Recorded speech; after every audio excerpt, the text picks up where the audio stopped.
In this video, we're going to be talking about CAT C9 engines. There are Huey systems and also the common rail systems.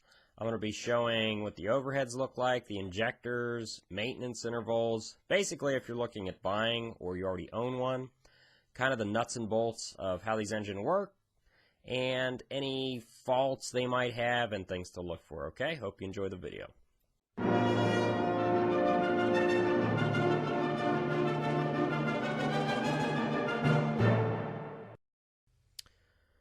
Okay, so I get a lot of questions on the different engines. Maybe someone's looking at buying one, and they want to know the specifics, what I think about them, what mechanics think about them, what are the common failure points, what are things to look for. So I figured I'd make this video. This will be talking about a C9. In the future, I'll be doing them on the different CAT engines. Before we get into the nuts and bolts, I'd like to thank Sam for a $25 donation to the channel. If you'd like to donate, it's adeptape@yahoo.com on PayPal. And on to the video.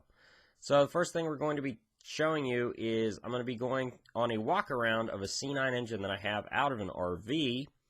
I'm going to be showing you where the sensor locations are. I'm going to be showing you the different components, what the overhead looks like, what the oil cooler looks like, and you know, just things to look for this engine. After that, I'm going to be talking about weak points with the engine, CAT's maintenance interval suggestions, and my suggestions with it. And hope you enjoy the video, okay? Have a Huey System C9 here, and we're going to start at the back. And this is your fuel pressure regulator. This is your fuel pressure sensor, if it has a fuel pressure sensor. We have your CAT ECM, which controls everything on the engine. We have your wastegate solenoid and the wastegate solenoid line. We're then going to move up to the atmospheric pressure sensor, which is in the valve cover base. We then have your intake air temps sensor, which is right there. And next to it, we have your boost pressure sensor, which is right there.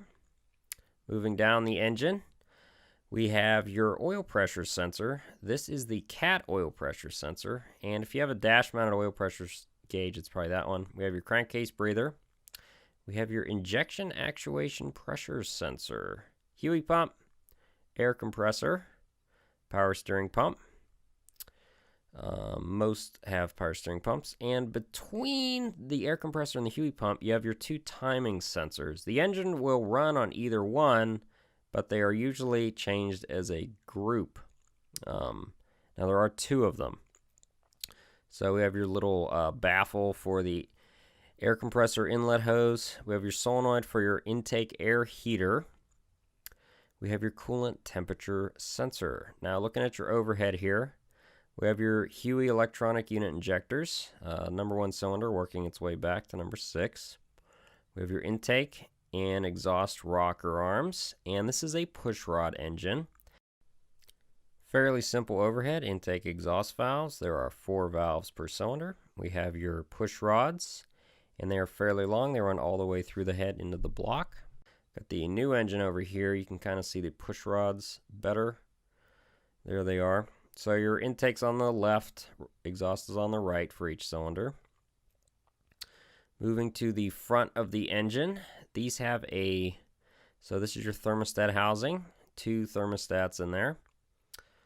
Let's see, we have a belt-driven water pump here, which is similar to the C7s, very similar. Have your dampener. And what we're looking at here is your oil filter housing, and behind it is the oil cooler. Now this port and this port are for your bypass and your pressure regulating valves for your oil filter housing. Your wastegate hose there, and your air compressor, or not air compressor, your exhaust manifold. Turbocharger, very simple single turbocharger setup. On the C9's S engines, they use a variable geometry turbo, but on these, it only uses the normal turbo. This is your exhaust brake, if equipped, and that's actually not a CAT part. And that is pretty much everything on the C9. So here we have a main bearing removed, thrust bearing, main bearing bolts. We're looking at a oil pump. These are gear-driven oil pumps. Pretty simple design on the oil pumps there. the wet sump setup, and your oil cooler.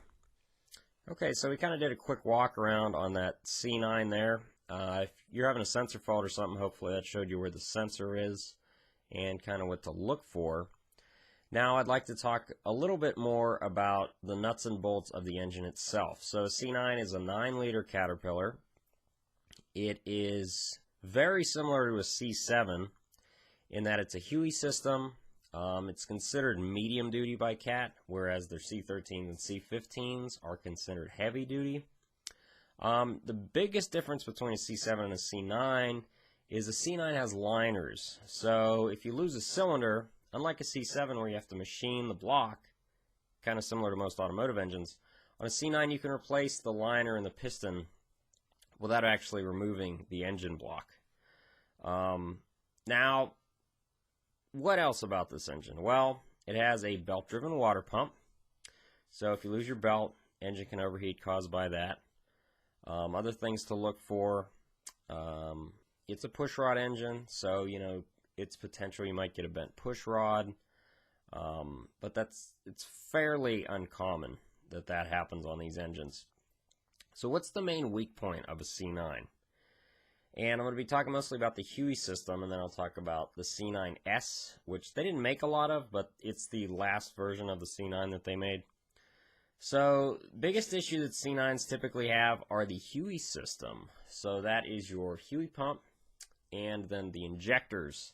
And what HUI is, if you haven't seen my other videos on the HUI system, you might want to watch those because I talk a lot more in depth on them, is its hydraulic electronic unit injectors. So the engine fires the injectors electronically with a solenoid, but it builds the high pressure fuel needed for the injection process with high pressure oil.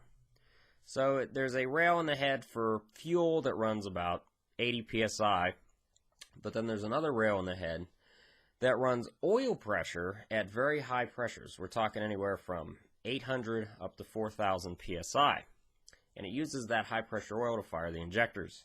And this is where the vast majority of faults with a C9 engine come from, is the HUI system. The HUI pump itself can fail, the injectors fail, not frequently, but as a fault, these are probably going to be the biggest issue if you have a C9. Now the biggest thing that can cause this is the pump going out and then throwing debris into your injectors, and that can take out the pump and the injectors. And the pump fairly expensive. You're looking around, depending on where you get it, from $1,500 to $2,000. And the injectors are fairly expensive, and they're about $500 to $600 a piece. Now you have one for each cylinder, so you have 6 injectors. Those are that's the main thing, the weak point of a C9. Now, the C9S, which if you have one of those, that's the last version the CAT made of the C9 for truck applications or RV applications. Now that didn't use a HUI setup, that used a common rail setup, which is very high fuel pressure. It can get up to 30,000 psi of fuel pressure. Now those engines, the base of the engine's pretty much the same. They are more complicated than the HUI systems though. They run the common rail, which the pump is expensive, and it goes out somewhat frequently. The injectors can go out quite frequently. The injectors on these tend to leak fuel sometimes. Kind of notice that at least on the C7s a lot. You don't see a lot of C9Ss, but if you do have one and your engine's making oil, you'll want to check that you don't have an injector leaking. If you do, you need to get that replaced as soon as possible. And then also the C9S is going to have all the emissions stuff, such as an ARD head. It's going to have CGI, which is CAT's version of EGR. It's going to have a DPF. These are all components that add complexity to the engine and fail quite constantly. Well, not quite constantly, but they will fail. An ARD head will fail. You'll usually get 1 to 2 years out of an ARD head, it seems like, and they're around $1,000 each. That's pretty much the nuts and bolts on the C9 that you need to look out for if you're looking at one or you already own one. Now let's talk about the maintenance intervals. Okay, so CAT has their own maintenance intervals for their engines, and then I'm going to kind of talk about what the maintenance intervals should be, just from my suggestion, if it was my vehicle, how I would maintain it, at least the engine portion. So CAT does each engine differently as far as their maintenance intervals. On the C9, it's based on whether it's 450 horsepower or less or 450 horsepower or more. But I'm going to give it the same recommendations as it's a 450 or more horsepower. So the recommendation for an oil change, which will include your oil filter, the engine oil, it will include the fuel filters, hopefully both, is every 250 hours. So most people don't go by hours though. So if you figure 250 hours and you average 60 miles an hour, that'd be 15,000 miles on the oil change intervals. Now, the problem with that recommendation, at least from my standpoint, is that the HUE system, which uses the engine oil to fire the injectors, relies on clean engine oil. And I would say 15,000 miles is a lot of mileage, especially for an RV, which doesn't typically get driven that much. So I would probably say if I had a HUE engine, I would be doing oil changes more around 7,000, maybe 7,500 miles for oil changes. And like I said, the reason for that is those injectors and the pump are very sensitive to debris. And like I said, the injectors are fairly expensive. Now, this isn't to say that you'll never have injector problems if you do your oil changes less frequently. But I would say cut that recommendation down to, from 15,000 or 250 hours. Do it at 7,500 miles. That's just my personal recommendation, okay? Now, oil viscosities. I get a lot of questions on, hey, is it Rotella? Is it, Delvac? Well, CAT makes their own oil, or I should say CAT has their own oil. I wouldn't necessarily say they make their own oil. For an oil recommendation, if you can, just use the CAT one. If not, they pretty much all have the same standards they have to go by. If you prefer, Rotella or Delvac or whatever, use that one. Now, the standard viscosity is 1540, but that really varies. CAT has different recommendations based on where that engine is operated, in that it's temperature sensitive. So 1540 is basically 15 degrees Fahrenheit up to 122 degrees Fahrenheit. So where I'm at in the country, it doesn't usually get below 15, but it is above 100 a lot of the times.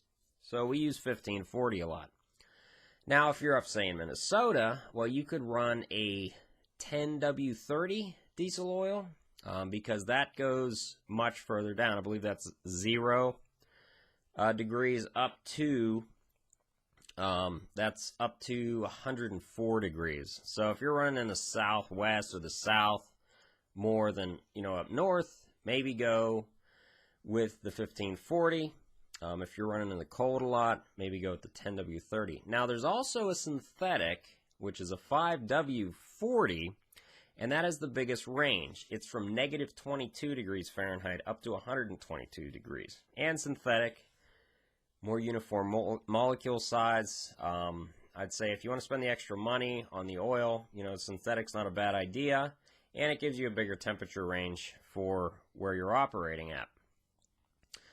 Now, fuel filters, you want to change those whenever you do your services. The next big maintenance item would be your overhead. So CAT's recommendation for overheads adjustments is every 100,000 miles, or every 2,000 hours, or every 2 years. So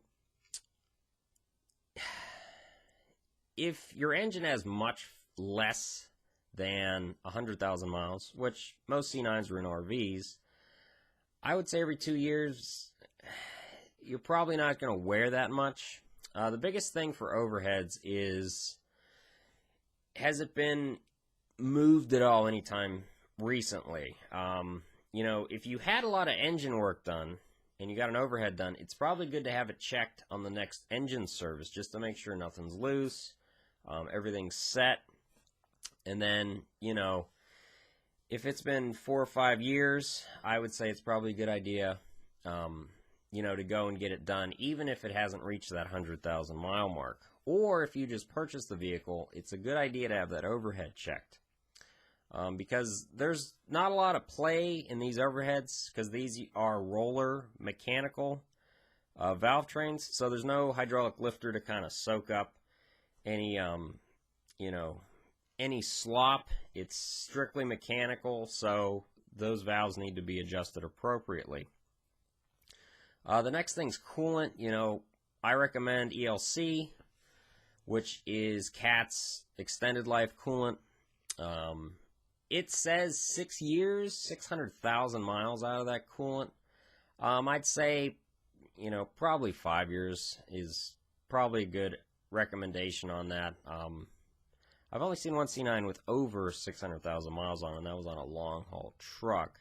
But I'd say if your RV's sitting a lot, you know, you don't want old coolant in there, because you can start, you know, getting electrolysis in your cooling system. You can start getting some scaling and stuff. So if it's been over 5 years, I'd say change your coolant out. That's pretty much all there is to say about the C9. The C9 Hueys are simple, good engines. You can get good power out of them without a lot of problems. The C9S, so a C9 would be a 9DG usually, serial number. A C9S is the C9S serial number, and that's a regen motor. Those engines are a lot more complicated. Expect to have more check engine lights, regen problems, potentially fuel system problems with those. The base engine, though, is the same, so you shouldn't have really any problems with, say, the pistons or camshaft, anything like that. Okay, that's pretty much all there is to say on the C9s. Oh, and CAT's recommendation was also on their oil changes. I just wanted to say that it's 250 hours or every 3 months, but my personal recommendation is every 3 months on something that's not getting hardly driven at all is kind of excessive, unless you have something like fuel dilution in the oil or coolant in the oil. You know, any moisture that gets in that oil when you run the engine, get it up to operating temperature, is going to steam out. So that's CAT's recommendation, is 250 hours or every 3 months. I would say annually, or, you know, 7,500 miles. That's just my recommendation as someone that works on them. Okay, hope you enjoyed the video. Let me know if you'd like more of these type of videos in the future, and thank you.